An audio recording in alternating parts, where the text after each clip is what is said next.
dimineața! Vă urez bun venit la evenimentul de lansare a programului Antreprenori, români, pentru, alături de partenerii noștri de la Fundația Națională a Tinerilor Manageri și programului pentru al Romanian Business Leaders, președintele PNTM, domnul Valentin Miron, și directorul executiv pentru, doamna Ramona Studiu, sunt alături de mine. Într-o economie modernă, avem nevoie de tineri creativi, care să țină pasul cu tehnologia, motivați și energici. Guvernul României are deja mai multe programe care vin în întâmpinarea tinerilor antreprenori și ele sunt deja cunoscute, precum Programul Național de Abilitare Economică a Tinerilor și Programul pentru stimularea înființării și dezvoltării micro-întreprinderilor de către întreprinzătorii debutanți în afaceri. De asemenea, lucrăm în continuare la o schemă de minimis destinată membrilor diasporei românești care pot să se întoarcă acasă și să-și deschidă o afacere. Oportunitățile există. Tinerii români se întorc acasă cu idei, însă trebuie să-i ajutăm să se adapteze la piața românească, să se reintegreze, să intre în legătură unii cu alții și să-și dezvolte propriile inițiative. Acesta este scopul burselor de studiu online pentru antreprenori români de pretutindeni, pe care le lansăm astăzi împreună cu partenerii noștri. Susțin parteneriatul cu societatea civilă pentru că am considerat mereu că este important să depunem eforturi comune pentru a face mai ușoare reintegrarea tinerilor români din lumea întreagă, care doresc să revină în țară cu experiența și energia lor și să pornească o afacere. Ei pot fi partea procesului și eforturilor de regenerare a economiei românești. Nu vorbim doar de nevoia de investiție și de aceea de a crea locuri de muncă pentru tineri înalt calificați, pentru tineri care au dobândit un know-how de care este nevoie în economia românească. Cursurile de antreprenoriat organizate de platforma PNTM nu au doar scopul de a ajuta pe tinerii români să dezvolte idei, ci și pe acela de a aduce împreună și de a ajuta să formeze parteneriate și să fie conectați unii cu alții. Cei mai buni 3 bursieri vor fi selectați pentru un program de mentorat oferit de Fundația Romanian Business Leaders prin proiectul Repart. Consider că este o oportunitate extraordinară să înveți de la lideri ai mediului de business românesc. Viziunea acestui guvern este că România trebuie să devină o țară a inițiativei, una dintre țările în care poți să pornești și să crești o afacere, în care tinerii cu idei creative să fie motorul de dezvoltare. Crearea unei culturi antreprenoriale în rândul tinerilor este una dintre cele mai importante măsuri pe care le putem lua ca să creștem numărul locurilor de muncă în România. Programul acesta de burse de antreprenoriat reprezintă un pas important. Nu se știe niciodată de unde poate apărea un nou Mark Zuckerberg sau un Steve Jobs. Poate nu toți din cei 300 de participanți vor ajunge la acest nivel, dar cu siguranță un tânăr care își creează propriul loc de muncă și care angajează alți tineri trebuie să se bucure de susținerea noastră. Pentru noi, el este deja un antreprenor de succes. Vreau să invit pe tinerii români de pretutindeni să se înscrie în acest program, deoarece ne dorim o diasporă activă, creativă și implicată, care să-și aducă aportul la dezvoltarea României. Îi invit în continuare pe domnul Valentin Miron, președintele PNTM, să ne spună mai multe despre aceste burse și să ne dea detalii despre cum vor fi organizate cursurile. Mulțumesc foarte mult, domnul ministru, bună dimineața. În parteneriat cu Ministerul Afacerilor Externe, Departamentul Politic pentru Relații Române între Studenți și în parteneriat cu Bursele, un proiect al României Business Leaders, Fundația Națională a Tinerilor Manageri oferă românilor din diasporă un program constituit din 300 de curse pentru programele de educație online de tip gratuit în domeniile antreprenoriat și management.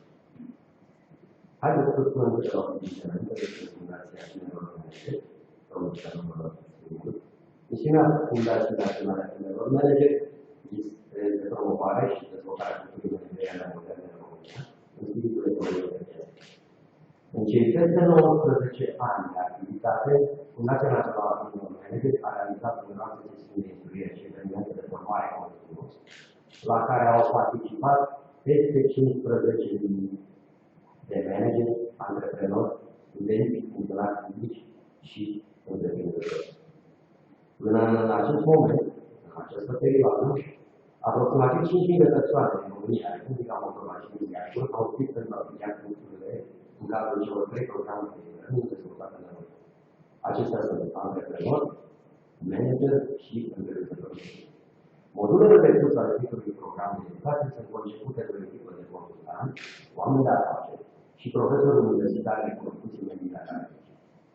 În toți acești ani de activitate, Fundația Națională a Tinerilor Manageri a promovat antreprenoriatul și cultura managerială, bazate pe valorile fundamentale ale societății civilizate occidentale și am lansat inițiative și instrumente inovative de educație și promovare.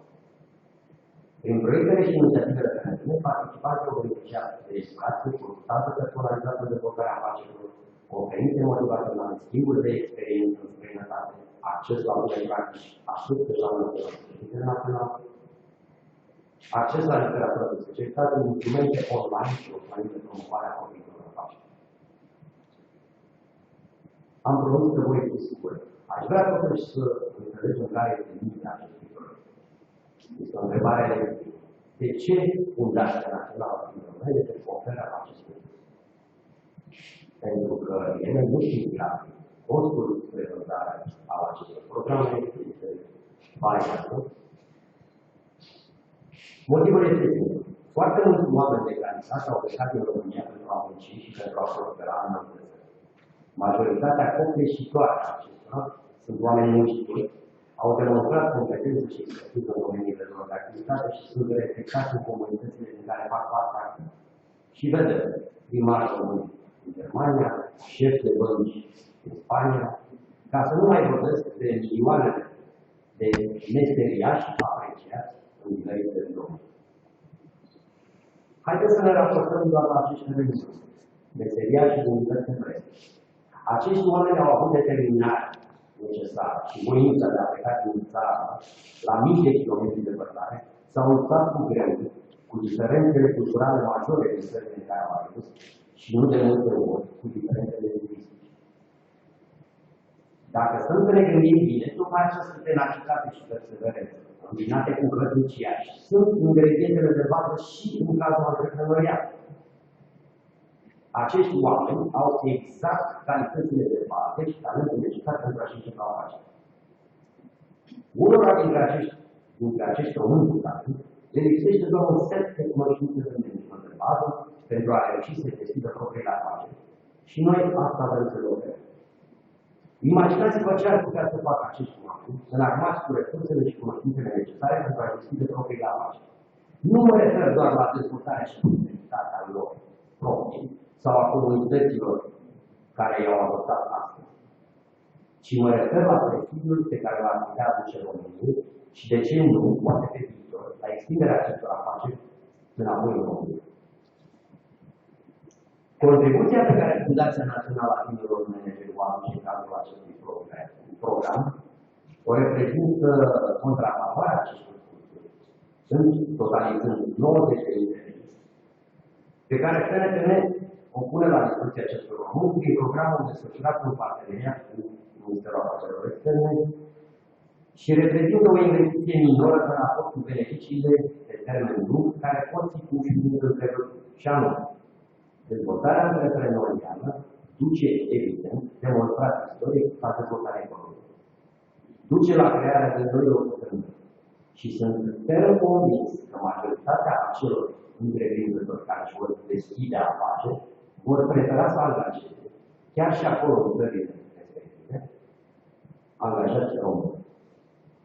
Generând astfel plus valoare și salarii. Știm cu toții că foarte mare parte din această plus valoare, precum și din salarii câștigate de români, sunt sau pot interior exportate către români. La fel de adevărat, poate fi raționamentul prin care, bazându-ne pe 3 considerente, 1. Faptul că acești antreprenori vor reuși să se realizeze material acolo, domnul de țară și de cei dragi lăsați acasă, încrederea și siguranța pe care le-au căpătat dezvoltând în străinătate o afacere și și-au orientat propria companie, toate aceste 3 considerente pot conduce la extinderea sau chiar relocarea afacerii respective în România. Dacă el e conștient că a impozit printre străini, de ce n-ar trebui acasă alături de cei dragi, având aceste 3 considerente? Astfel vom recâștiga niște oameni de valoare pe care aparent i-am pierdut. Vă mulțumesc. Vă mulțumesc și eu, domnule Valentin Minon. Acum aș dori să o invit pe doamna Ana Chililă, director executiv al proiectului pentru, să ne povestească mai multe despre premiile oferite în cadrul acestui program de burse și despre programul de mentorat. Domnule ministru, bună ziua, mă bucur să fiu alături de dumneavoastră.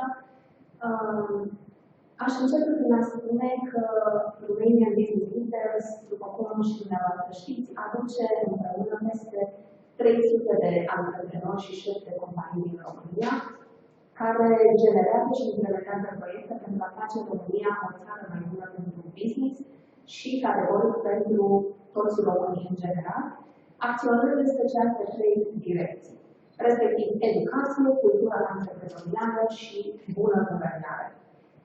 Pentru că și noi credem că antreprenoriatul este, de fapt, motorul unei economii, foarte multe dintre proiectele noastre încurajează atitudinea antreprenorială în România.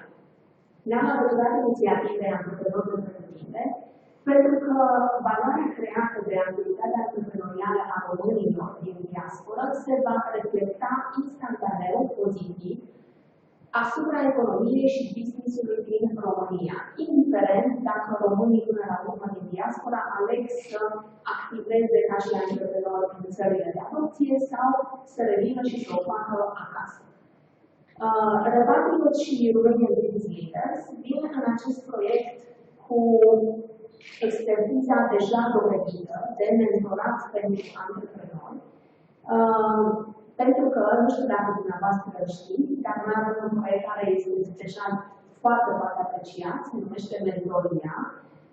Este un proiect standardizat și urmează standardele de la nivelul Uniunii Europene în domeniu, care dispune de peste 90 de mentori, experți și antreprenori cu succese deja obținute în afacerile lor din România. Venim totodată cu ghidul practic pentru antreprenori, care reprezintă o colecție de instrumente și de practici utile până la urmă și de sfaturi venite de la antreprenori și executivi de succes pentru acei români care doresc să-și deschidă o afacere în străinătate sau în România. Și mai venim totodată cu o platformă de contact și de sprijin concret pentru cei care nu doar vor urma cursurile de antreprenoriat puse la dispoziția lor acum, ci vor și hotărâ să se întoarcă acasă și să-și implementeze ideile de business la noi acasă.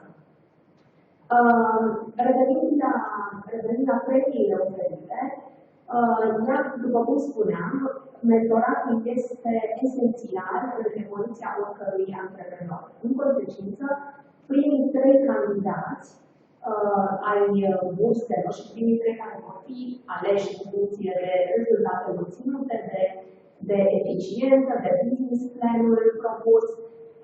Aceștia vor primi și vor beneficia de programe de mentorat puse la dispoziția lor de către repatriori. În continuare, categoric le vor fi transmise și aceste ghiduri despre care vorbeam mai devreme, ghidul practic pentru antreprenori, și în plus încercăm să-i încurajăm să vină să redescopere România și frumusețile noastre naturale prin vouchere care sunt menite a le oferi niște sejururi frumoase în diverse zone ale țării. După cum sper că știți, repatriatul este deja alături de românii din diaspora de peste un an, a fost la ei acasă, acolo țările de adopție, prin cele 9 conferințe pe care le-am organizat pentru ei și prin care am încercat să înțelegem care sunt așteptările lor, de ce au nevoie și ce am putea noi să facem pentru ei pentru a le face reintegrarea mai ușoară. Apoi am lansat și am pus la dispoziție platforma repatriilor, care este menită a oferi sprijin și a fi punctul lor de contact la reîntoarcerea în țară alături de organizațiile de stat și alte organizații care se ocupă de același lucru. Și totodată, dacă, și sper eu că știți și despre asta, acum recent am lansat un apel către autoritățile locale din care încercăm să le spunem primarilor noștri faptul că au la dispoziție un capital uman și de cunoștințe extraordinar în diasporă. Cam acesta este rolul repatriilor, avem planuri interesante și pentru mai departe, dar haideți să vedem cum vor merge bursele noastre și să încercăm să ne aducem antreprenorii acasă, în așa fel încât România va beneficia din tot ceea ce vor face ei. Mulțumesc! Vă mulțumesc mult, doamna Chimila. Vreau să subliniez faptul că aceste burse sunt pentru antreprenorii români de pretutindeni. Fie că doresc să-și deschidă o afacere în România, fie că doresc să-și deschidă o afacere în comunitățile acolo unde trăiesc. Noi suntem interesați ca toți să participe. Ne dorim ca românii oriunde s-ar afla să fie prosperi. Tocmai din acest motiv am lansat în premieră de la Ministerul Afacerilor Externe, Departamentul Politici pentru Relația cu Românii de Pretutindeni, acest program în colaborare cu Romanian Business Leaders și Fundația Națională a Tinerilor Manageri. Vreau să subliniez faptul că dacă cei care ne urmăresc acum doresc să acceseze direct online mai multe informații și chiar astăzi, în 1 iulie, am pornit sesiunea de înscriere, pot accesa site-ul Departamentului Politici pentru Relația cu Românii de Pretutindeni, www.dprp.gov.ro și se pot înscrie în programul nostru, pentru că nu e așa, este destinat românilor de pretutindeni din țară, din diaspora, din comunitățile istorice. Ne dorim ca acești români să fie români implicați, români care să poată să își aducă aportul prin cunoștințele pe care le dobândesc prin acest program la dezvoltarea României și la dezvoltarea comunităților acolo unde trăiesc. Acum aș dori să vă dau posibilitatea să puneți întrebări, dacă doriți, pentru a intra în dialog cu mine și cu colegii mei de la PNTN și de la Romanian Business Leaders.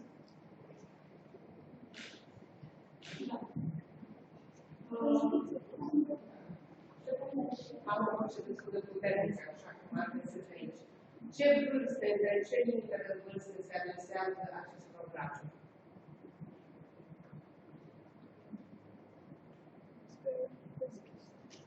Noi ne dorim ca antreprenorii să fie de orice vârstă. Desigur, este recomandabil să fie cel puțin de vârsta, să aibă buletin, asta este important. Dar cunoștințele sunt utile în orice vârstă. Deci ar fi de la 14-16 ani până la 99 de ani.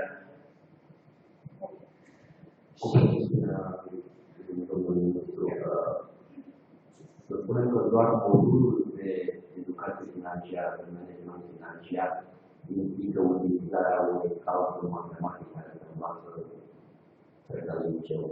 Dar cred că unul absolut în liceu. Deci, orice vârstă, practic, Cât costă? Subliniez faptul că aceste burse sunt absolut gratuite. Oricine dorește să acceseze aceste burse, dragi români de pretutindeni, dragi posibili antreprenori de pretutindeni, fac un apel la voi și vă invit să aplicați pentru aceste burse. Aceste burse sunt destul de scumpe dacă se dorește a se urma un astfel de curs online. În mod normal trebuie plătit acest curs, dar datorită parteneriatului între noi, Ministerul Afacerilor Externe și Departamentul Politici pentru relația cu români de pretutindeni, Federația Națională a Tinerilor Manageri și Repatriate Romanian Business Leaders, aceste cursuri sunt absolut gratuite pe principiul primul venit, primul servit. Deci s-a început astăzi, 1 iulie, perioada de înscriere, va dura până la sfârșitul acestei luni. Vă invit să vă înscrieți pentru a căpăta noi competențe în domeniul afacerilor și a antreprenoriatului. Domnul Antreprenori vorbea de cursuri care se pot face, bineînțeles, online. Cei care nu intră în aceste curse pot să vorbesc. Modulul de antreprenoriat, deci cei care se învățează pentru aceste burse, este gratuit. Cei care doresc și dacă vom avea surpriza plăcută să nu ajung la aceste burse, ele sunt disponibile de vânzare online pe site-ul pe internet, cu prețuri pe modul, nu știu să vă dau detalii în aceste momente, nu pe 23 cred că pe modul.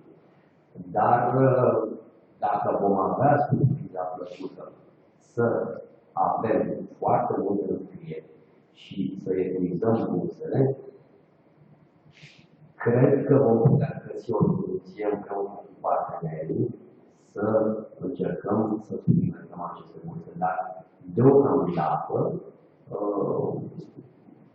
căutăm o soluție. Dacă va fi cazul, vom iniția o extensie a programului, în așa fel încât să reușim să avem cât mai multe dintre solicitările primite.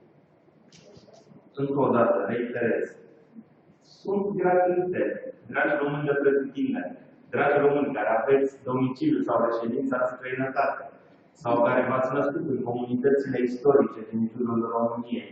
Aceste burse sunt pentru voi, sunt gratuite și doresc să vă ofere noi abilități pentru a fi un bun antreprenor, pentru a învăța cum să deschizi o afacere. Profitați de aceste burse pentru că sunt gratuite, primul venit, primul servit.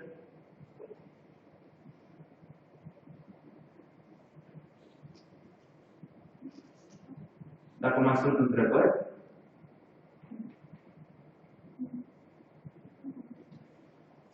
În acest caz mă bucur că am fost foarte clar pentru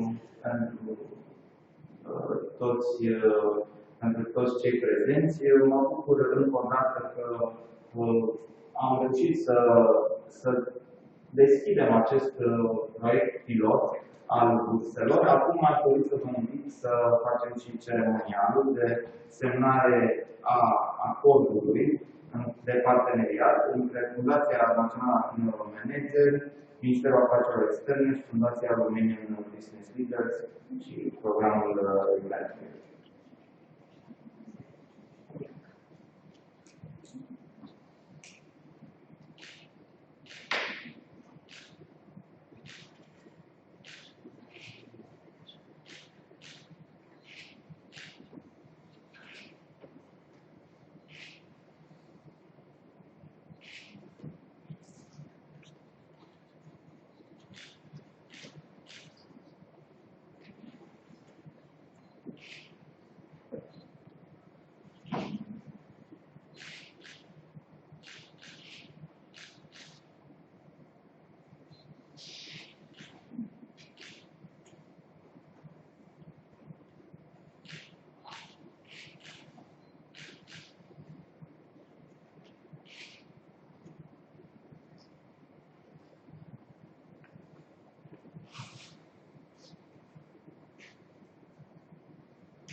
Acestea fiind spuse, vă mulțumesc încă o dată pentru prezența dumneavoastră la această conferință de presă.